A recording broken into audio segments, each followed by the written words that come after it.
Jesus ora no Getsêmani. Seguiu Jesus com seus discípulos e, chegando a um lugar chamado Getsêmani, disse-lhes: Assentai-vos por aqui, enquanto vou ali para orar. Levou consigo a Pedro e aos 2 filhos de Zebedeu, e, começando a entristecer-se, ficou profundamente angustiado. Então compartilhou com eles, dizendo: A minha alma está sofrendo dor extrema, uma tristeza mortal. Permanecei aqui e vigiai junto a mim. Seguindo um pouco mais adiante, prostrou-se com o rosto em terra e orou: Ó meu Pai, se possível for, passa de mim este cálice. Contudo, não seja como eu desejo, mas sim como tu queres. Mas, ao retornar à presença dos seus discípulos, os encontrou dormindo e questionou a Pedro: E então, não pudestes vigiar comigo durante uma só hora? Vigiai e orai para não cairdes em tentação.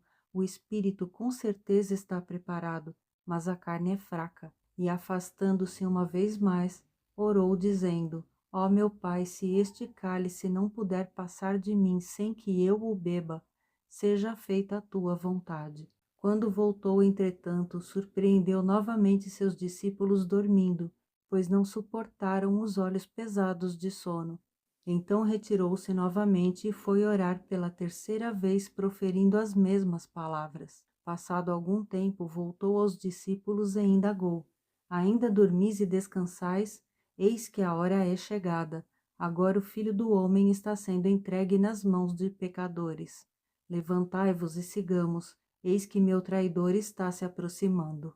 Jesus é traído e preso, e estando ele ainda a falar, eis que chegou Judas, um dos 12, e trazia consigo uma grande multidão armada de espadas e porretes, vinda da parte dos chefes dos sacerdotes e dos líderes religiosos do povo. Mas o traidor havia combinado um sinal com eles, informando-lhes: Aquele a quem eu saudar com um beijo, esse é quem procurais.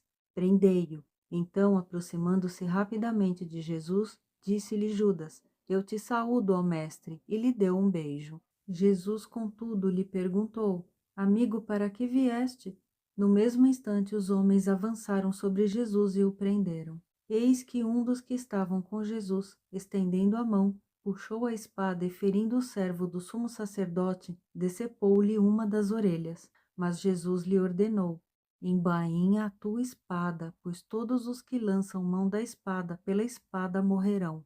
Ou imaginas tu que eu, neste momento, não poderia orar ao meu Pai e ele colocaria à minha disposição mais de 12 legiões de anjos? Entretanto, como então se cumpririam as Escrituras que afirmam que tudo deve acontecer desta maneira? E naquele mesmo instante, Jesus se dirige às multidões, indagando-lhes: Lidero eu algum tipo de rebelião para que venham contra mim com espadas e porretes e me prendam? Pois todos os dias estive ensinando no templo e vós não me prendestes. Todavia, esses fatos todos ocorreram em cumprimento às Escrituras dos profetas.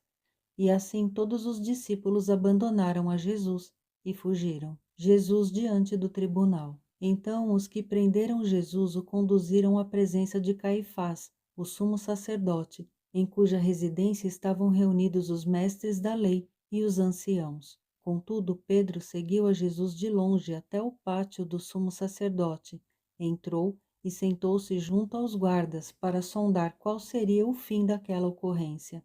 Mas os líderes dos sacerdotes e todo o sinédrio estavam tentando suscitar um falso testemunho contra Jesus, para que tivessem o direito de condená-lo à morte. Todavia, nada encontraram, apesar de se terem apresentado vários depoimentos inverídicos.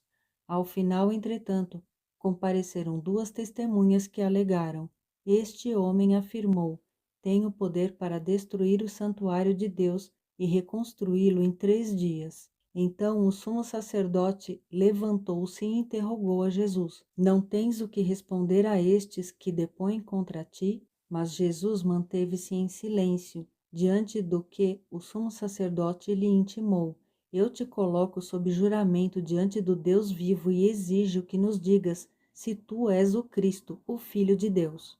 Tu mesmo o declaraste, afirmou-lhe Jesus. Contudo, eu revelo a todos vós chegará o dia em que vereis o Filho do Homem assentado à direita do Todo-Poderoso, vindo sobre as nuvens do céu. Diante disso, o sumo sacerdote rasgou as suas vestes, denunciando: ele blasfemou. Porque necessitamos de outras testemunhas? Eis que acabais de ouvir tal blasfêmia. Que vos parece? Responderam eles: culpado e merecedor de morte é. Neste momento, alguns cuspiram em seu rosto e o esmurravam, enquanto outros lhe desferiam tapas, vociferando: profetiza-nos, pois, ó Cristo, quem é que te bateu? Quando Pedro negou a Jesus. Pedro encontrava-se assentado do lado de fora da casa, no pátio, quando uma criada, aproximando-se dele, afirmou: tu também estavas com Jesus, o Galileu. Ele, entretanto, negou a Jesus perante todos os presentes, declarando: não sei do que falas.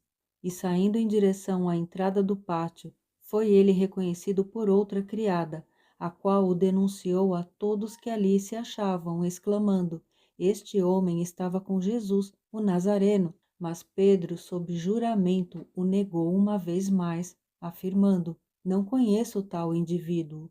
Algum tempo mais tarde, os que estavam ao redor aproximaram-se de Pedro e o acusaram: com toda certeza és igualmente um deles, porquanto o teu modo de falar o denuncia. Então ele começou a jurar e a pedir a Deus que o amaldiçoasse caso não estivesse dizendo a verdade, e exclamou: não conheço esse homem. No mesmo instante, um galo cantou. E naquele momento, Pedro se lembrou da palavra de Jesus que lhe advertira: antes que o galo cante, tu me negarás 3 vezes. E deixando aquele lugar, chorou amargamente.